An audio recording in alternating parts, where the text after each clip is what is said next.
welcome to Econ Thoughts, the podcast and interview series for the Society of Professional Economists here in London.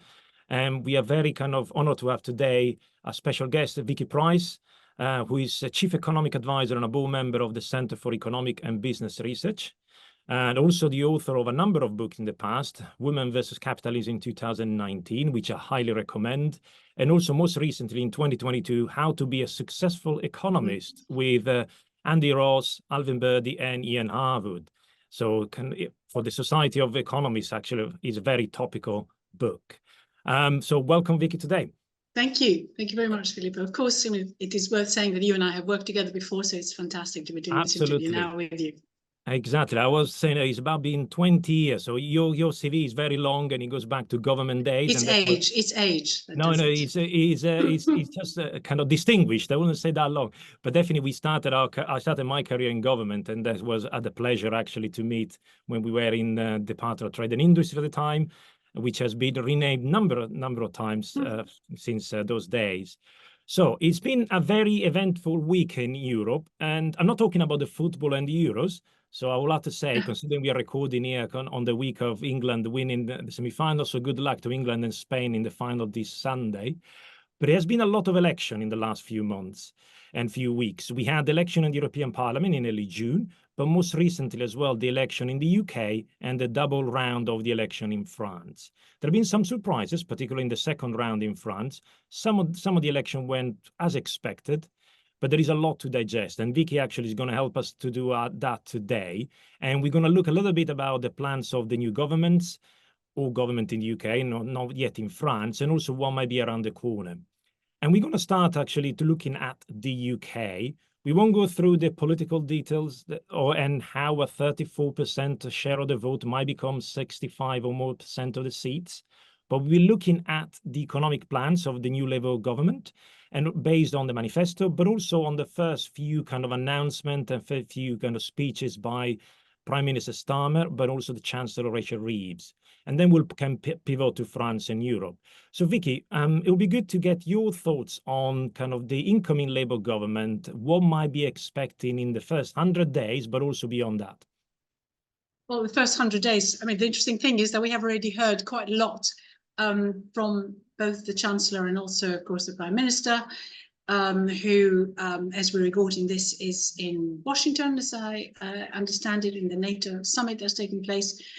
We have already had some announcements which have linked very much what the Labour Party wants to do to the manifesto commitments. One of them has been on housing and planning, which they hope to reboot, if you like, by changing the whole framework and reinstating housing duties, if you like, in terms of the targets that various councils are going to have, and therefore also attracting developers to be ready to do an awful lot more than perhaps was anticipated earlier. We've seen already the reaction of house builders, of course. That's very good for them, and the stock markets have liked it generally. So there is a certain element of that is already happening on the economic side. What we've also heard from Rachel Reeves is that she has found the information that she has looked at so far in terms of finances to be even worse than she expected. And of course, what we can expect in the first 100 days is a lot more detail in terms of what they may be thinking in relation to departments. The departmental budgets is something that will need to be rethought. There is going to be a spending review. We're assuming that there would be a proper spending review, but it may only be a 1-year spending review. Normally it's 3 years. And we'll hear a little bit more on that, and therefore what is planned sometime in the autumn. There is going to be a budget. Some people think that the budget may be in September. Others think it could be either October or November, depending on what they find and what they think they may need to do in the future. But that will also bring with it new reflections on what fiscal constraints there might be ahead for the government, particularly since they're saying that they're going to abide by the fiscal rules that they inherited from the Conservatives. So a lot is going to be happening, and a lot of thinking also in terms of devolution, which has already been taking place from before, thinking about prisons. Some of that has just come out in terms of affordability of of the regime as it is at present. The numbers of people going to prison, the prison state in itself, what happens in terms of rehabilitation is the department, questions are fit for purposes as things stand at present, and the Home Office, of course, will also be looked at again with extra policing. They're talking about meeting the junior doctors and doing something on the pay dispute. So there is an awful lot which is already there, including, of course, on the environmental side, with Ed Miliband already reaffirming that there will not be any new licenses in the North Sea for oil and gas exploration. So a lot of activity, frankly, going on already in just a few days after the government was formed. Yeah, and indeed, there has been a kind of a lot of announcement, as always you will expect from a new government, but probably a little bit of hyperactivity from this particular one. I mean, let's pause on a couple of points, but on the fiscal element and how much what Chancellor Reeves said was unexpected, a little bit of political speech. Things are much worse, so your lower expectation of what you can do, and how much is real. So do they really have so much constraint in what they can do? Or is there a little bit more room that she might kind of hint at? Well, what is really interesting is that they did say during the whole pre-election campaign that they were going to borrow to invest. And that's a useful thing to know. The question is, what do you classify as investment? And that, of course, can be outside your fiscal rules. We have already had an announcement of this wealth fund, 7.5 billion, which is going to be going into particular sectors, and which hopefully will have quite a lot of private sector investment that follows. Well, I mean, that sounds great, but first of all, it needs to be spent the right way. And of course, it will require some borrowing perhaps for that to happen, unless of course they're helped by what's happening to the economy right now, and fiscal constraints might be eased by the fact that we are seeing faster growth in the economy. We've seen data for GDP for May, which suggests a much faster increase than people expected, 0.4%, 0.4% by comparison to stagnant growth in April. If that is the case, then we'll have a second quarter of quite substantial growth. If that is the case, then we probably will need to revise growth in the UK economy overall quite significantly. I think the expectations of the OBR where there will be growth of just 0.5%, we might actually see growth of more than 1%. If that is the case, then obviously the government will be significantly helped by the fact that there is perhaps a little bit more growth there, which will also then bring with it a bit more revenue, and therefore it will ease some of the pressures that the government would have otherwise. And do you think that kind of a blip or bump in May is a mirage, or is actually a proper growth? I know it is difficult to predict, but do you expect it actually to continue, or kind of is it going to stumble back towards the lower kind of end of the 0 to 1% band? It's an interesting question. We do know that growth right now is incredibly volatile. It seems that a lot depends on the weather. So retail sales, for example, if you look at what happened in June, they haven't done very well. It seems because the weather wasn't particularly good. It was a little bit better in May. And May saw quite substantial improvement in services and retail. And that is part of the growth that we saw in the month. We've also seen construction picking up a lot. When the weather is very bad, construction goes down as well. So it could well be seasonal in the sense that it's affected by the weather. So we could see a few ups and downs, but actually if you look at some of the PMIs that have come out recently, you've seen both May and June being very positive, both in manufacturing, which is finally picking up. We've had a few months now of positive growth in manufacturing, good data on car production, which is really good news. You've also seen services continue to go up, perhaps not as fast as they had done before, but certainly improving. Now we're getting into summer, so travel, hotels, and so on, beginning to do a little bit better. And you've also seen an improvement in consumer and business confidence, and that in itself is obviously good news, and that is going to be affecting the final data as well, because if the consumer and businesses feel more confident, then they will be perhaps investing a bit more. And since then, we've had the election, and of course there's more stability, and that should help investment as well. So there may be helps by that. So yes, there will be some ups and downs a bit, but we're likely then to see at least the momentum being there for growth and possibly for faster growth than we have seen for a while. Remember, we had recession in the last 6 months of 2023, and we only grew by 0.1%, but we still are behind a lot of our competitors, except for Germany. So if you look at across the G7, we're still, even on recent reckoning, behind others in terms of how much we have recovered since the pandemic. And that's a big issue for us. So there's still a lot of room to cover, before we get to where we should be post-pandemic. So, but yes, they will be helped by that. They will be helped by faster growth. They will receive more revenues, have to spend a little bit less, perhaps, on benefits. But the second the point that I just made may not, in fact, be true, because we also seen huge increase in inactivity rates, a lot more demand for incapacity benefits, and that is quite a drain on resources, plus the huge costs that we're going to have on health, given that there is also the promise to reduce the waiting list in the National Health Service. Yeah, thank you. We'll come back to the fiscal situation in a second, but will the increase, potentially there's slightly higher growth than expected, and maybe kind of a little bit of a pickup on wages as well, will it kind of lead potentially the Bank of England to pause? I mean, obviously it started kind of cutting rates, and then kind of what will be the pace of rate cutting on the next few months? Well, what we have seen, of course, which is the very positive thing, when I talk about consumer confidence improving, it's partly because real wages are going up now, have gone up for a year, month after month, which is really good news because inflation has come down so significantly. I think we probably would have seen a reduction in interest rates, the first reduction in interest rates in this cycle in June, but because of the election, we didn't. And we are, I think, going to see cuts now. I know there are some MPC members still going around saying we shouldn't be doing it, but I just can't see the reason why we can't. It's true that wages are still rising quite significantly. And in fact, one of the latest surveys by the Bank of England suggests that, in fact, if anything, businesses are expecting to increase wages again.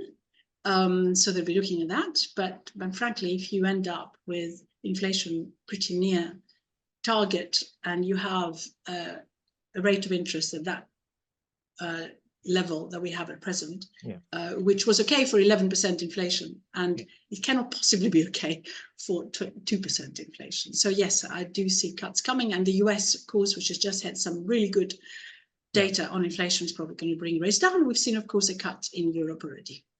Okay, so there is an element of the broader trend. I think obviously the banks, they don't coordinate kind of that closely all the time, but they do kind of follow a similar trend. So we probably expect a few cuts. Do you expect kind of every quarter, every meeting, or is it more 2 or 3? So what would you, if you had to kind of bet in, what would you say for this particular year, 2020? I'd say a couple. We don't have very much time. There are only a few months left when they meet, because you remember they don't meet every month. So I think we're bound to see a couple of cuts of 0.25% each. In Europe, we might see a little bit more, because of course they started first. And remember, in Europe, interest rates were still negative by July 2022, when they first raised their rates. And they see that there have been lots of issues across Europe crying out for a cut in rates to help growth again. Many countries, including some of the big countries, are in difficulty right now. So they absolutely do need to do something there. Yeah, thank you.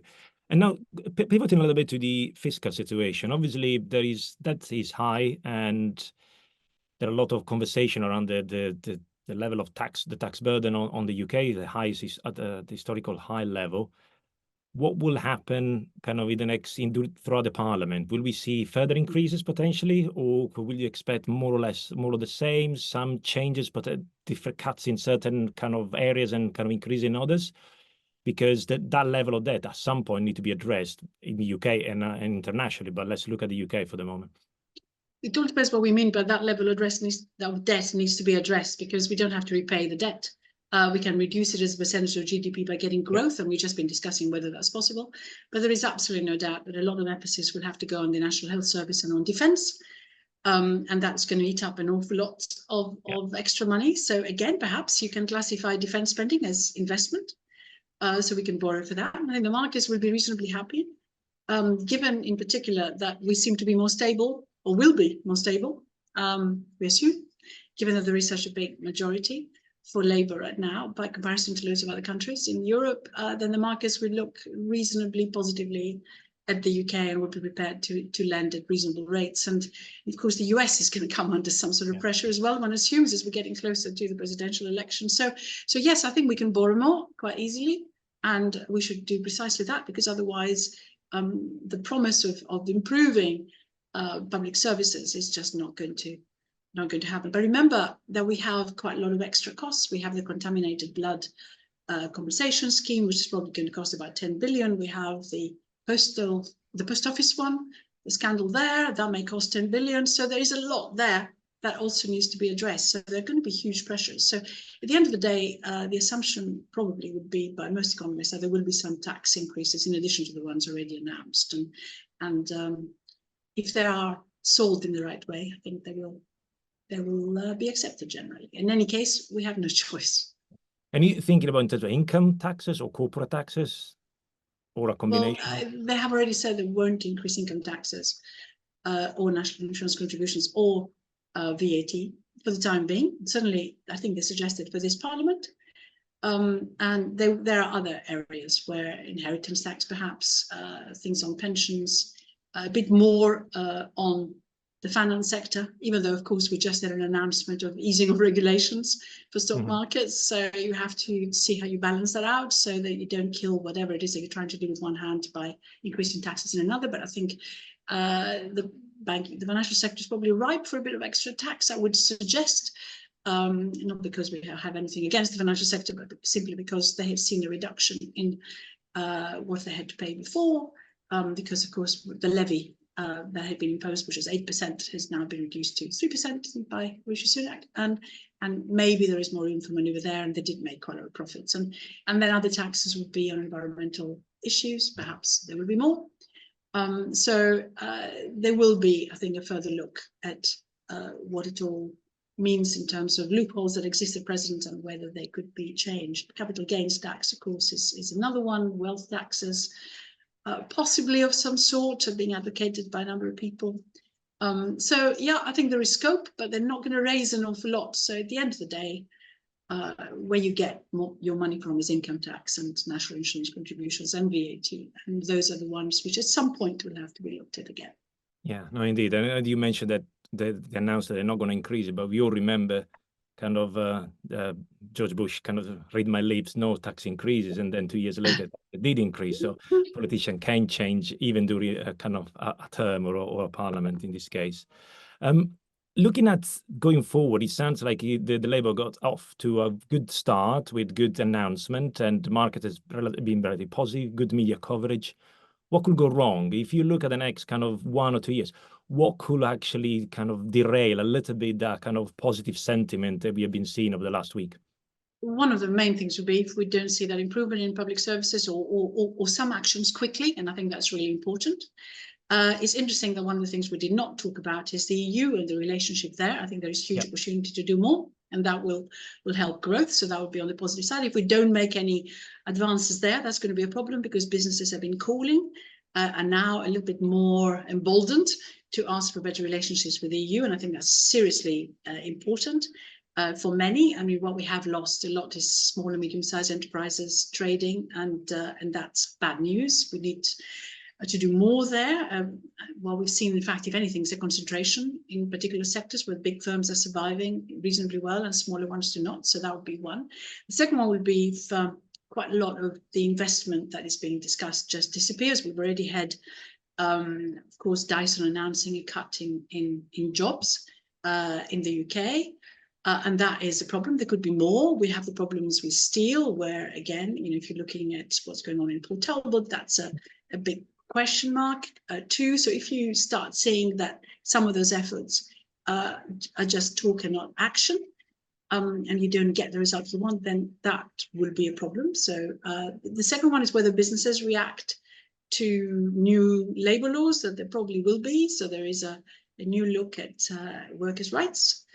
What businesses are already saying is that particularly small firms, is that they have increased, they have seen an increase in costs because of minimum wages going up, and extra costs will be a big issue.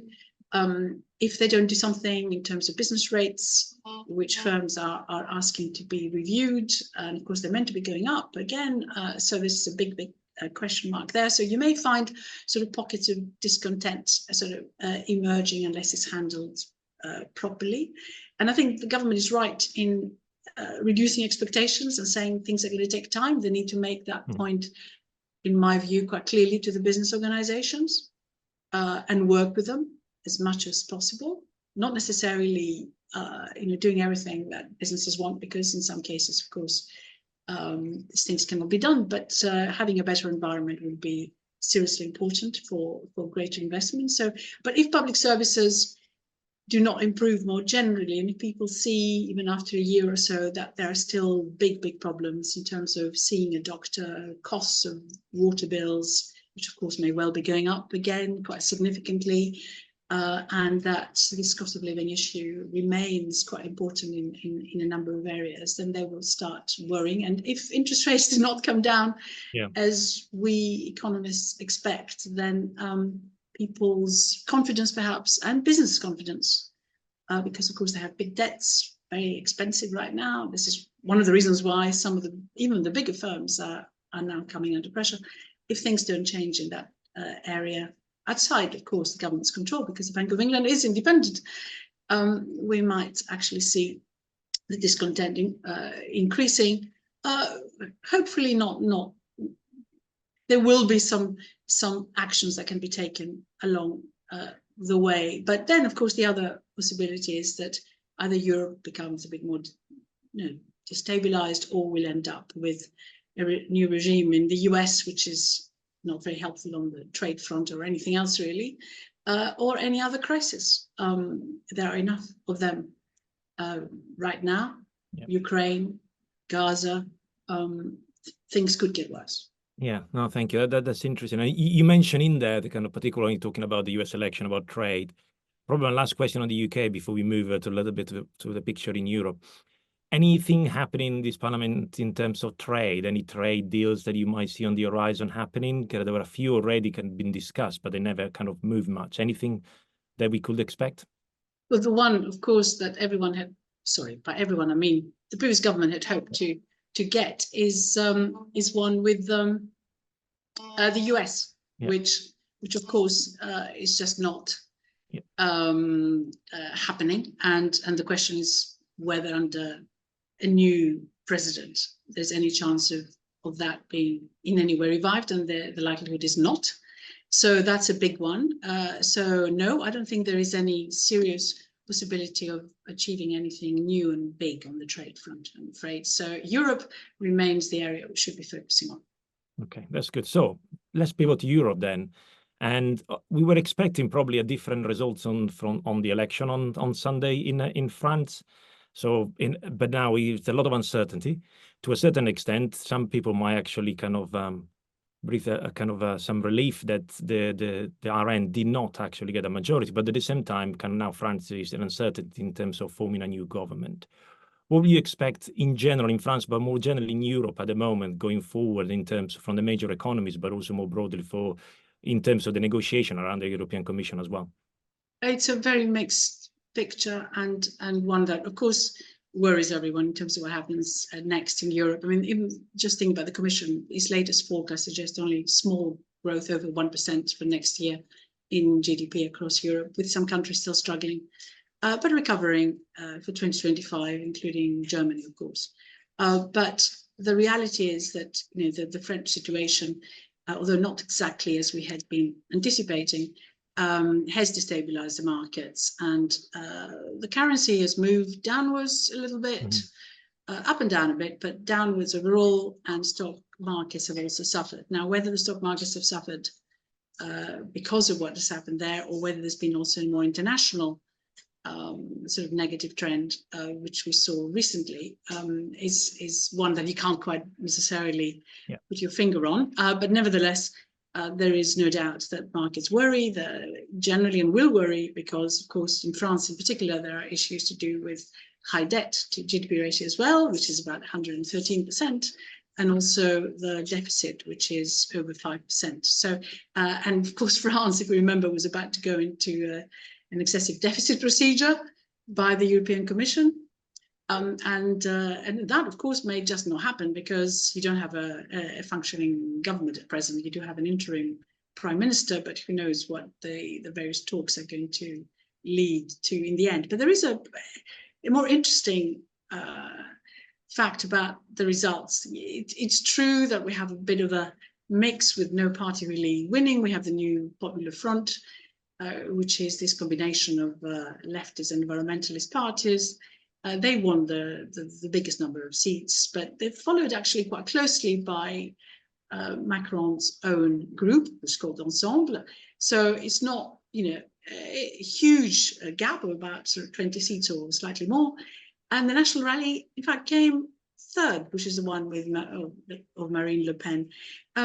Until the second round, it was thought that they would come first. And because of the way in which tactical voting was done, and the agreement between the two other parties to drop most of the candidates who were in third place in various seats, we ended up with a completely different result than we had thought was going to be the case. So here we are with the chances now of Marine Le Pen being the next president in France being significantly reduced. But that, for many, could add a bit of sort of positive spin to whatever has been happening, because of course it would be a completely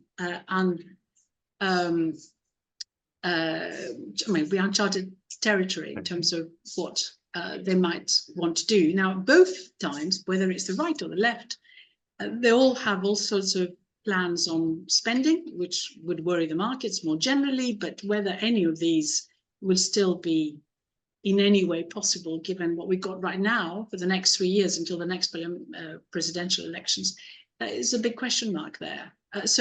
Yes, a bit of sort of insecurity there and a bit of instability, but actually perhaps a little bit better in terms of what might happen in, assuming, of course, you're not in favor of, or the markets will not be in favor of Marine Le Pen winning, what may happen in a few years' time in France more generally. Yeah, so I think the impression I got as well to from the markets and talking to kind of client investors and companies is that some sort of uncertainty, and not say paralysis, but a sort of balance, it might be actually better, because if you had one side, whether it's the National Front or the RN, they might actually kind of do some very kind of idiosyncratic kind of policies, which might make the fiscal situation worse, and therefore my worry is the market.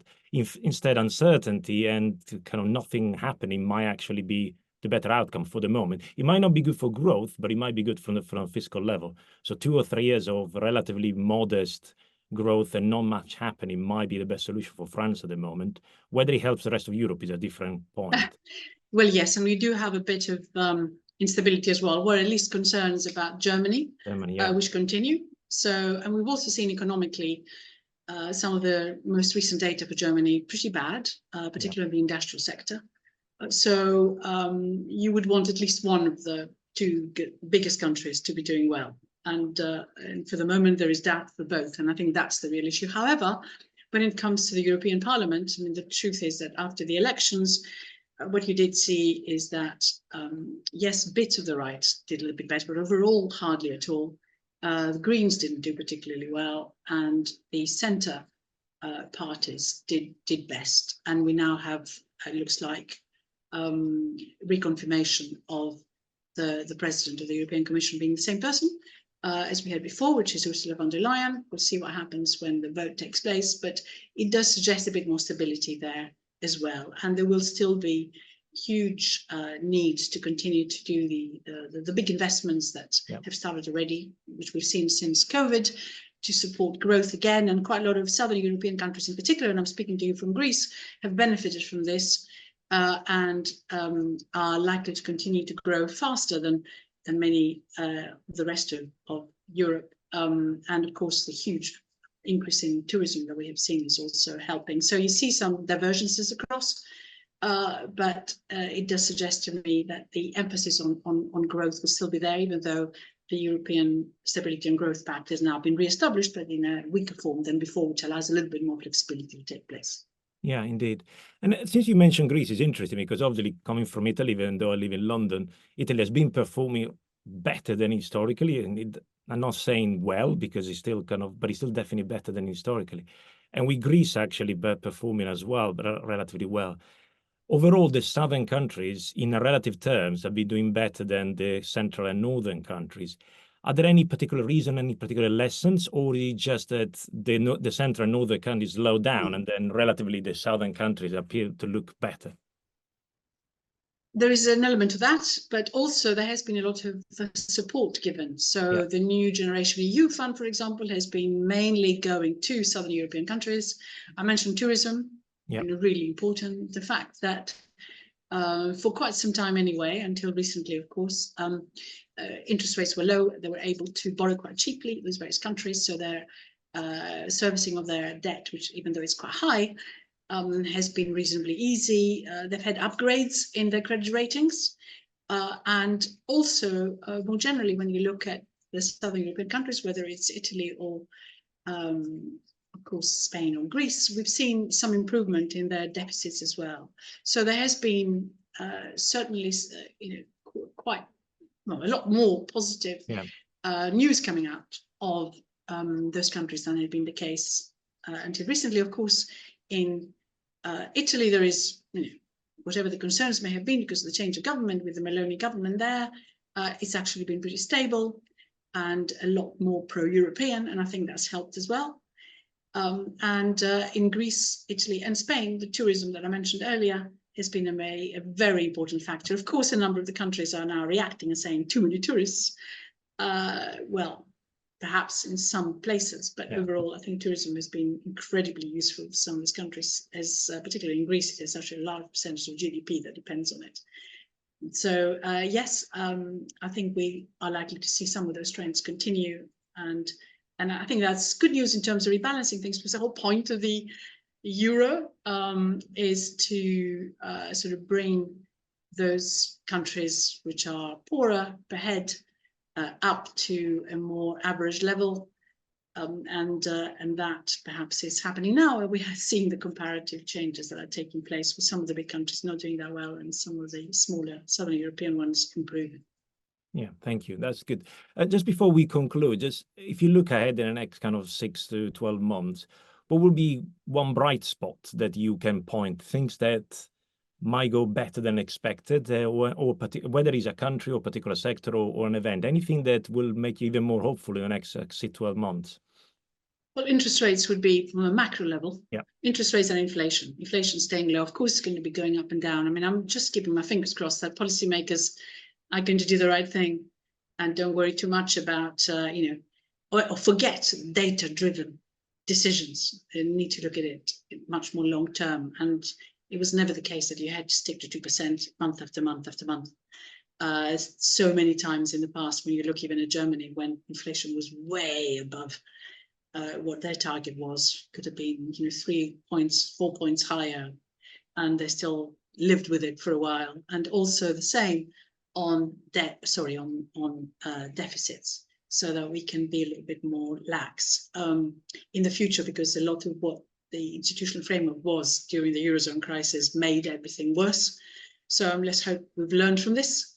Do you think they have actually learned? Do you think will they willing to tolerate a slightly higher the inflation at 2%, or will they try to stick it to the existing framework?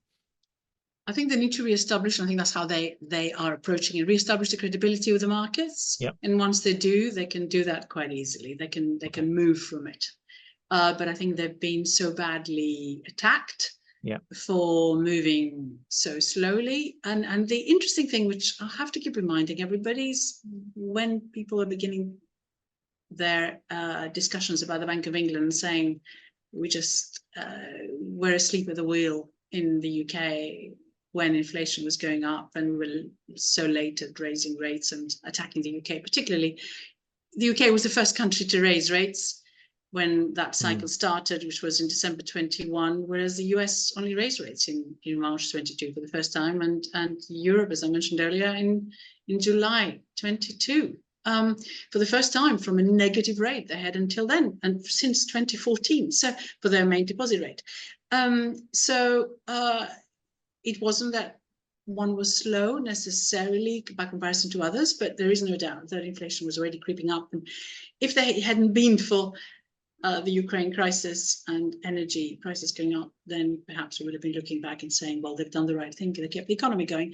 But on the macro side, they need to reestablish the credibility, and that's probably what is going on right now. In terms of what could go right, I mean, if investment really improves, particularly in Europe, in various areas, there is a lot of emphasis, of course, on green environmental, but also in establishing perhaps greater ability on the tech side, whether it's semiconductors or other areas where Europe can have an advantage and compete with the US, China a bit more effectively. I think that would be good. What, of course, is a bit worrying is that everyone is moving to being more protectionist, with tariffs increasing left, right, and center, particularly from the US, which the EU is sort of following. Sanctions everywhere. So the trade front worries me in terms of how it might develop. And we all know that if you become protectionist, you grow less fast. And that's the real concern that we all should have. I know. And that lesson, unfortunately, is learned and then forgotten, and then need to be really learned again. Well, we'll also see actually what the Draghi report will say when it comes out later in the summer. Which is what I had in mind when I said that Europe is looking at how to compete more effectively against the US and China in particular. But we just have to watch that it does not become a protectionist enclave. Exactly. Thank you. Well, that's been fantastic. Thank you so much for your time. Actually, dedicate half an hour of your time to the interviews as well. It's been a pleasure and good to see you again. And we'll continue the conversation in the future as well. So hope to see you again on our podcast. Thank you very much. Thank you, Philip.